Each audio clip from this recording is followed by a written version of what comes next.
Dahil lumalamig na at palagi nang umuulan, kahit hindi na sila masyadong magpaikli ng buhok, ano ba yung pwede natin gawin para sa kanyang buhok? Tingnan natin yung magiging outcome sa ganitong klase ng buhok ng gupit na gusto niya. Saka yung buhok niya sa ibabaw, gusto niya yung freestyle lang. Kaya start muna tayo sa pag-texture ng dulo ng kanyang buhok. Sa pag-texture ng dulo ng kanyang buhok, na babawasan yung bigat ng dulo at nababawasan din yung haba nito. Ayaw na niya ng masyadong maikli, kaya ang gagawin natin dyan ay putulan lang natin o retexture lang natin ang dulo nito. Pinahaba niya yan para makapagpagupit siya ng mullet. Try natin na gawin yan.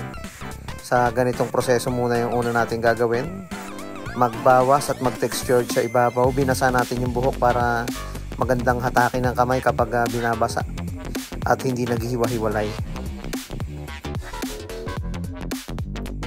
Siyempre ganun din dito sa likod, texture din natin para mabawasan yung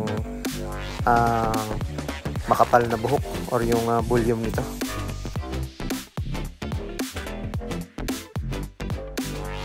Saka tayo magpo-proceed sa pagbabawas sa gilid sa patilya.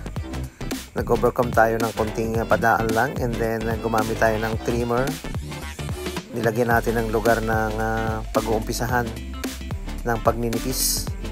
Gamit tayo ng 0.5 na clipper guard agad.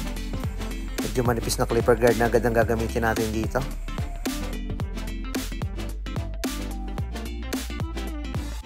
Dito naman sa may likod ng tenga, number 1 na clipper guard, and then overcome again.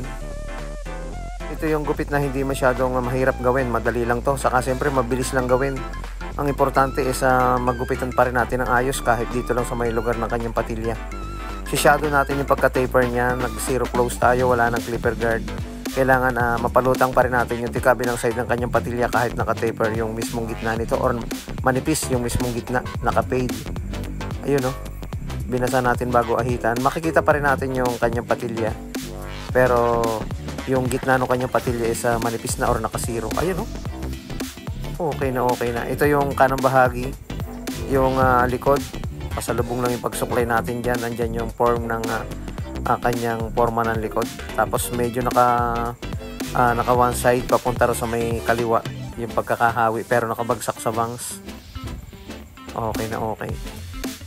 Gusto ng ating client yung forma ng kanyang pagkakabawas ng buhok na nakabagsak lang. Pwede naman yung i-brush up, pwedeng naka-freestyle, kahit anong gusto mong forma sa ganitong klase ng gupit.